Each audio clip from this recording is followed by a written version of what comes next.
first time I saw him smash the door of our neighbor's house, I knew life in that compound would never be the same. His smile was calm, but his eyes were sharp like a knife. I lived in a small compound on the edge of town. 6 rooms, 1 tap, 1 toilet. We were poor, but we worked hard. My father farmed every day. My mother cooked, cleaned, and tried to keep us safe. We paid rent on time because we had to. Missing a month was dangerous. Our landlord, Mr. Oba, was different. He didn't yell much, didn't curse. He smiled and walked slowly. But the moment he stepped into the compound, fear followed him like smoke. People whispered when he came, and even the children stopped playing. One evening, he stood in the middle of the compound and said, "Rent is doubled from next month." Nobody moved. Nobody asked why. My father stepped forward. "Sir, give us time. The farm is not ready yet." He smiled. "Time is not money. You will pay or you leave." Some tenants left. Others stayed, afraid of what would happen if they protested. After that, small things started. The corridor lights disappeared. The tap stopped working. The toilet overflowed. Whenever we complained, he would blame us, shake his head slowly and say, "You people are careless." Then came the chalk marks. A white chalk mark on your door meant trouble. One day my neighbor Mama Titi tried to argue about the rent. The next morning there was chalk on her door. That night her chickens were stolen. The worst moment was during the rainy season. My father had gone to the farm. My mother, my sister, and I stayed inside. Around noon, I saw him walking toward our house with a locksmith. My heart froze. "Sir, please," I said. "My father is not here yet." He didn't answer. The locksmith snapped a padlock on our door. From the outside.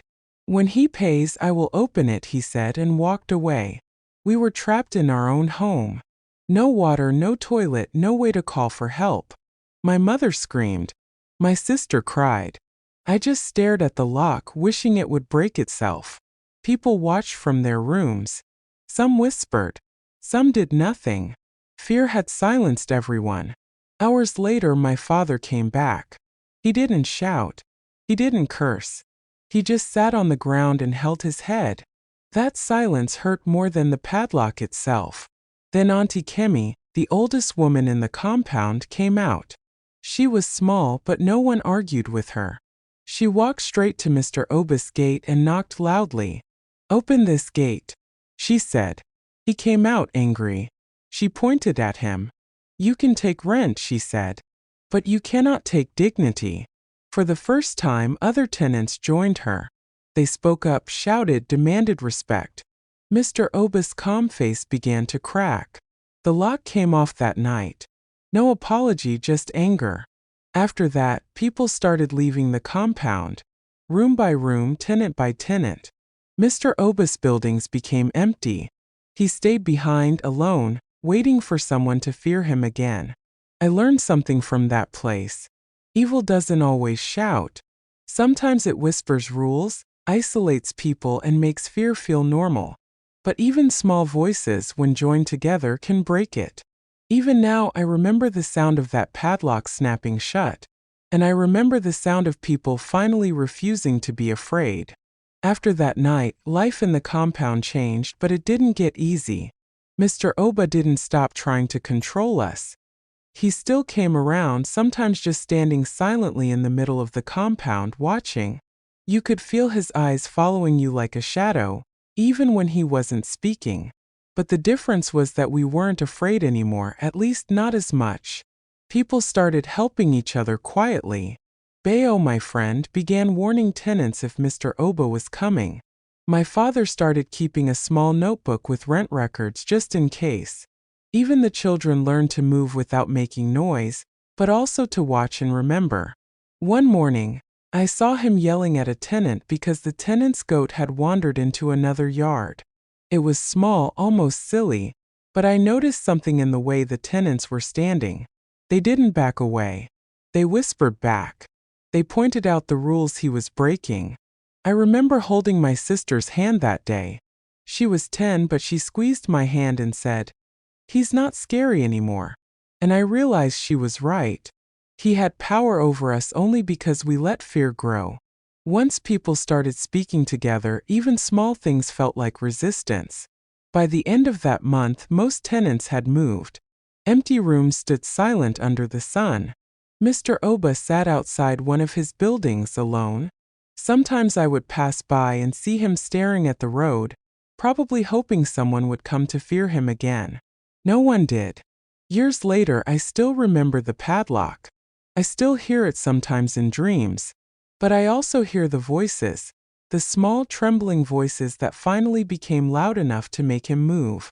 That compound taught me something I will never forget. Cruelty thrives in silence.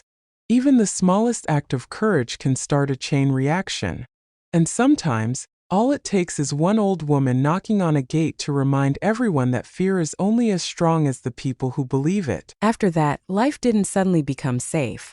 Mr. Oba had lost control, but he still tried.